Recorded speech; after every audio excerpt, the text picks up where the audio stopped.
Do I think it's a possibility that because they didn't reveal as much about Jesus, that it's because they were preaching to the Jews? Yeah, I think that's a good question and a good observation, and kind of exactly where I would land.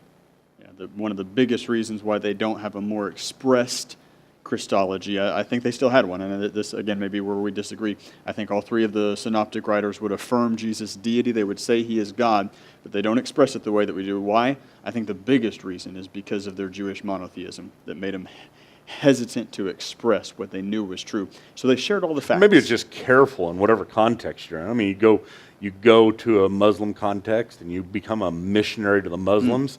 You don't come straight out and say things that are going to be offensive. Yeah, that's good. You take it slowly and build from there. And they're just being missionaries within their own culture, not going to jump right out and say something that is offensive. Yeah, and they do each write a long enough gospel to give the reader, whoever they may be, ample time to come to their own conclusion. In each of the Synoptic Gospels, I really love what Darrell Bock says when he's full, a full deductive approach, but an inductive presentation. He would say all the gospel authors, no messianic secret. All the gospel authors know Jesus' deity, but then he'd say the difference between Matthew, Mark, and Luke and John is that John tells his story from the top down. He starts in heaven. In the beginning was the Word, and then shows how God came down to become a man. Matthew, Mark, and Luke take exactly the opposite track, and I think this is a brilliant observation. Matthew, Mark, and Luke start on the ground. They say, let me tell you about a baby that was born. A human baby. A baby that wore diapers.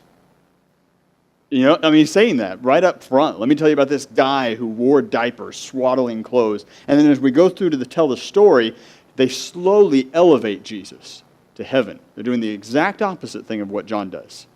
And so we see this human, and they let us feel it. If you read one gospel from the beginning to the end, you'll start to feel it. The disciples come along about the midway point in Mark chapter 7 and chapter 8.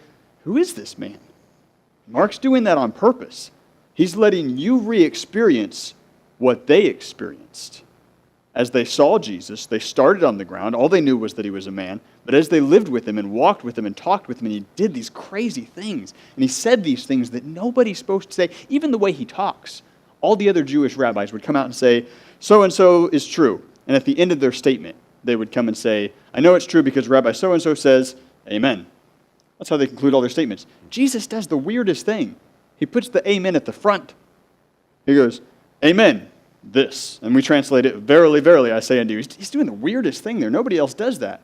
And the gospel writers, Matthew, Mark, and Luke, are helping us to kind of slowly realize, who is this man? Man, who is this guy? He controls the wave, talks really funny, speaks with authority, casts out demons, and they slowly kind of realize, while they start on the earth, this guy's from heaven. And John just says, man, he started up there, let me tell you how he came down.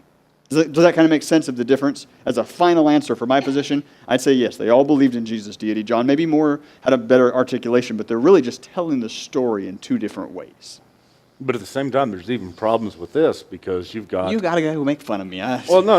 I'm saying with both of our approaches here, because you do have Mark who, at the very beginning, he has these bookend approaches. At the very beginning, says, this is the Gospel of Mark about Jesus, the Son of God, or the Gospel of Jesus about Jesus, the Son of God, and then has it kind of ending with Jesus Christ, and at his death, the soldier saying, truly this man was the Son of God.